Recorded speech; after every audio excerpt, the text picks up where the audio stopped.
Well, it's a great joy to be here with you today and to be teaching this course starting next month. I've done a lot of work with adult learners, a lot of pre-performance lecturing and Elderhostel, and you guys are my favorite students by far. So, you know, choral music involves more people than any other branch of classical music. In terms of choirs, amateur and professional, and somewhere in between. And it also is so entangled with social history that I think that's part of what I think is going to be interesting in this class, is the changing history of choral music has to do with a lot of other changes in culture and society. So we're going to be doing a combination of things. We will be talking, yes, somewhat about the musical changes, the actual musical style that changes and the musical techniques. However, no previous music experience is necessary, no ability to read music. We'll be listening to a lot of recorded examples, and we will be talking about that. But we're also going to be talking, as I say, about how choral music reflects the societies that created it. In a general sense, we have this move from in European classical music, all male choirs of men and boys whose job was explicitly to perform church music, to mixed gender choirs, very secular in nature in many cases, doing symphonic music, doing almost political kinds of music, all kinds of things across the last 2 centuries. So as I say, we will start with Johann Sebastian Bach, who cranked out a choral masterpiece for every Sunday of the year for at least 5 years. I don't know how much coffee he drank, but it must have been a lot. And the role that choral music integrally tied into religious contexts in his case. Then we get to Handel, who is very dear to my heart. I've actually written quite a bit about Handel's music, and I've titled this session, Handel's Oratorios, Too Dramatic for Church and Too Sacred for the Theater, because there is this shift happening of, is choral music sacred, is it secular? And in some ways it's both.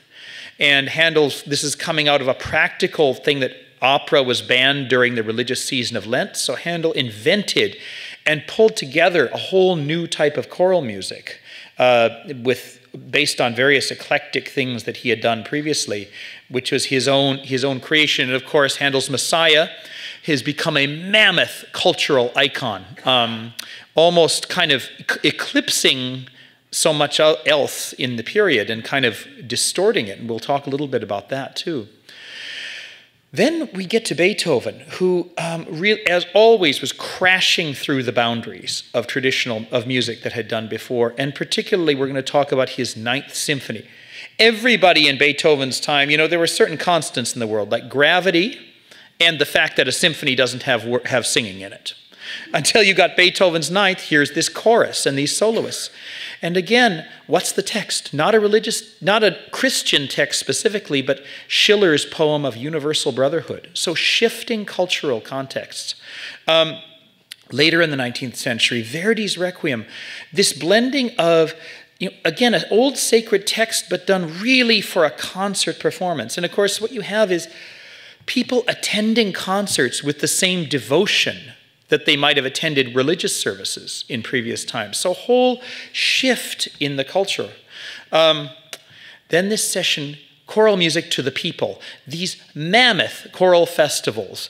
In the late 19th century, it was really believed that the more people you could get together in one place to sing, the better. And I will play for you a recording from the early 20th century of a performance with 3,000 singers and 500 instrumentalists. It's absolutely amazing. Then we get to Britten's War Requiem and Leonard Bernstein's Chichester Psalms, reimagining choral music. What does it mean post-World War II? What does that mean? So much is fragmented of that traditional culture that created choral music. And yet we have 2 guys who are very rooted in the tradition, trying to reinvent that in a new way for the 20th century.